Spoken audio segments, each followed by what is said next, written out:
All right, let's dive in. Today, we're getting our hands dirty with the absolute core of building powerful Salesforce apps. We're talking about the fundamental data operations: create, read, update, and delete, and how to master them in Lightning Web Components using Apex. Let's get to it. Think about it for a second. Any app you use, whether it's on your phone or on your computer, underneath all the fancy graphics and features, what is it really doing with data? Turns out, it almost always boils down to just 4 basic actions. And there it is: create, read, update, and delete. Or as we all know it, CRUD. This isn't just some Salesforce jargon. This is the universal language of how software handles data. Seriously, master this, and you can build just about anything you can imagine. Now, I know what you might be thinking. Hang on, Salesforce already has built-in tools for this, and you're absolutely right. But what happens when you hit a wall? When those standard, out-of-the-box tools just can't do what your project needs? Well, that's where you face this classic trade-off. On one hand, you have the Lightning Data Service. It's fantastic, super simple, really fast, and you can do basic CRUD without writing a single line of server code. But, and it's a big but, its logic is limited. The moment you need custom business rules or complex validations, you've got to level up. And that's where Apex comes in. Yeah, it's a bit more code, but it gives you total, powerful control over everything. So let's build our Apex engine. We're going to create what's called an Apex controller. Just think of this as the central engine room for our component. It's the powerhouse that our user interface will talk to get all the heavy lifting done. First up, the read operation. This getAccounts method looks pretty simple, right? It just runs a quick SQL query to grab a few fields from some account records. The secret sauce, which you'd see in the full code, is an annotation that makes this method available to our LWC and, importantly, lets the data be cached on the client side. That's a huge win for performance. Next up, create. This method is like a direct pipeline. It takes in a name and an industry from our user interface, builds a new account object right there in memory, and then bam, inserts it straight into the database. It even returns the new record back, which is super useful.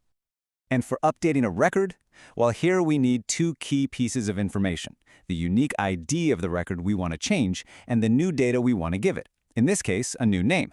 The code then uses that ID to target the exact record and apply the change. Simple, precise, perfect. And finally, to complete our engine, the delete method. Honestly, this one's the most straightforward of all. All we need is the ID of the record we want to get rid of. We pass that ID to the delete statement, and Salesforce handles the rest. And just like that, our entire backend engine is built and ready to go. Okay, engine's running. Let's hop over to the front end and see how we actually plug everything in. We're going to start with the easiest part, just reading that data and getting it to show up in our component. This right here is where the real magic happens. In our JavaScript file, we import our getAccounts method from Apex. Then we use this thing called the @wire decorator. That one little line of code creates a live, reactive connection between our Apex method and a property in our component. Salesforce literally handles everything else behind the scenes. It's incredible. So, we've got the data flowing. How do we actually see it on the screen? Well, in our HTML, it's super easy. We just loop over the accounts.data property that @wire automatically filled for us.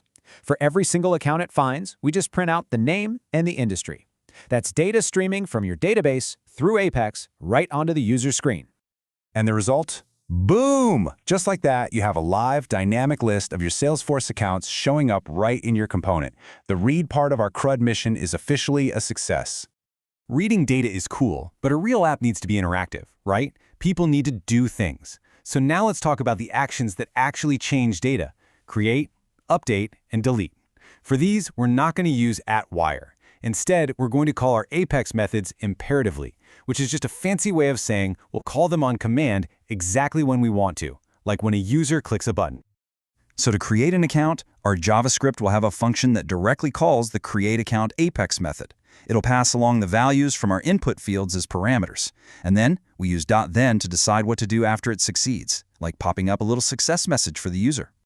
And what kicks this whole process off? You guessed it, a simple button in our HTML. The onClick event is wired directly to that JavaScript function. User clicks, the function runs, Apex does its thing, and a new record is born. You know what's great? Updating follows the exact same pattern.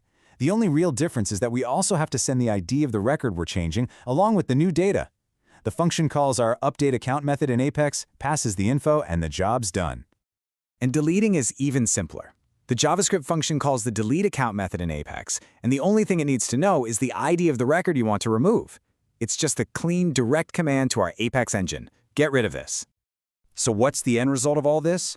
Total control. You've officially wired up your user interface to have full create, read, update, and delete capabilities over your Salesforce data.